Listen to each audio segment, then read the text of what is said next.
अच्छा, मुजजनी से बचने का तरीका भी आपको बताता हूं। आप कहेंगे कैसे बचे? तन्हाई में न बैठे।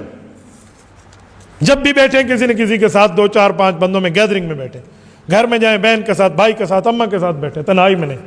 कंप्यूटर घर में रखा है, लैपटॉप रखा है, मोबाइल रखा है, तन्हाई में इस्तेमाल न करें, वरना शहवत रानी आपके दिमाग पे चढ़ जाएगी।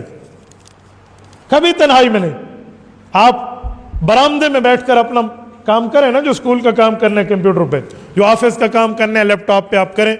कभी भी आप किसी के सामने दावत गुनाह देते हो तो बंदा डरता है, तो कभी तन्हाई के मामलात में ना रखें, और रात को कभी अकेले कमरे में न सोएं। ठीक है, इसके 2 नुकसान है, एक आपकी जान जाएगी, और दूसरा इस पलीत हालत में जिन आ गया तब भी आपकी जान जाएगी। ठीक है, पलीत हालत ही तो जिन पौधे ना आदन में को पुट्ठा हाथ लगे। एक बंदा मेरे पास है, मुझे कहना उल्टा हाथ लगा मुझे जिन का, तो मैं हंसा भी।